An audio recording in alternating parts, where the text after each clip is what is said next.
Hi students, आज हम अपने पोएम को कंटिन्यू करेंगे लाइन नंबर 53 से और कंटिन्यू रखेंगे लाइन नंबर 76 तक। आई होप आपने पहले के वीडियोस देख लिए होंगे, और अगर आपने नहीं देखे हैं तो आप मेरी ही एक प्लेलिस्ट है BEGC 108, उस पर जाके देख सकते हैं। सो इन दीज लाइन्स पोएट जो है लेमेंट करते हैं कि विलेजर्स को इक्वल अपॉर्चुनिटीज़ नहीं मिली जिससे वो अपनी लाइफ का कुछ बना सकते थे,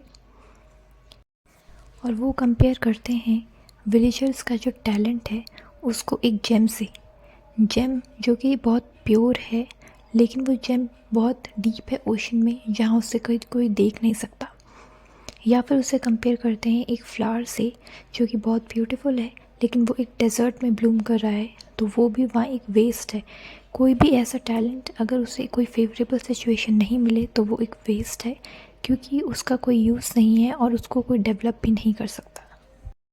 पोएट जो कि विलेजर्स को 3 लोगों के साथ कंपेयर करते हैं, हैम्पटन, मिल्टन एंड क्रोमवेल, जो कि अपने टाइम के बहुत ही फेमस और रिनोन पीपल थे।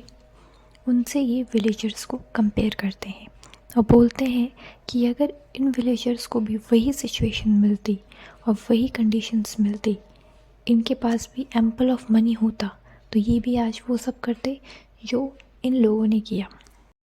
पोएट बोलते हैं कि इन्हीं विलेजर्स में से कोई कमांडर बन सकता था, कोई मिल्टन की तरह राइटर बन सकता था, पर क्योंकि उनके पास मनी नहीं थी, उनके पास फेवरेबल सिचुएशन नहीं थी, जिसकी वजह से वो अपनी लाइफ में कोई चेंज नहीं ला पाए।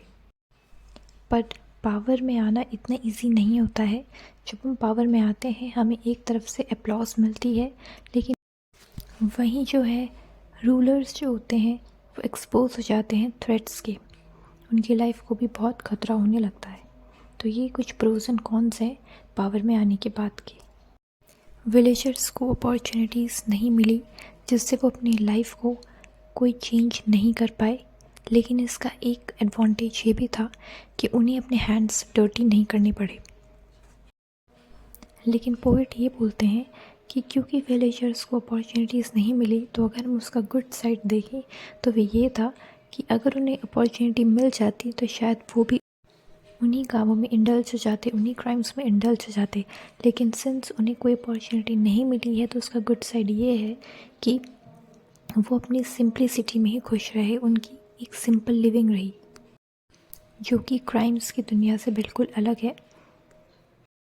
पोएट बोलते हैं कि उन्होंने लग्जरी और प्राइड के लिए कभी भी अपने आप को सेक्रीफाइस नहीं किया, और इस मैडिंग क्राउड, जो कि वर्ड यूज़ हुआ है इस पोएम में, मैडिंग क्राउड का पार्ट नहीं बने। विलेजर्स इस बात का लेमेंट करते हैं कि उन्हें कोई अपॉर्चुनिटी नहीं मिली, लेकिन पोएट दूसरे पॉइंट ऑफ व्यू से ये बताते हैं कि जिन्हें अपॉर्चुनिटीज़ मिली हैं वो पीस में नहीं हैं और वो एक सिंपल लिविंग की खोज करते हैं। इन शॉर्ट पोएट हमें ये बताना चाहते हैं कि विलेजर्स की लाइफ सिंपल ज़रूर थी, पर वो एक मीनिंगफुल लाइफ जीते थे। सो आई होप आपको स्टैंजा 14 से 19 तक समझ में आ गया होगा, और अगर आपको इस लेक्चर वीडियो से कोई भी नॉलेज मिली हो या आपकी थोड़ी सी भी हेल्प हुई हो, so please support me by subscribing, liking and sharing the video.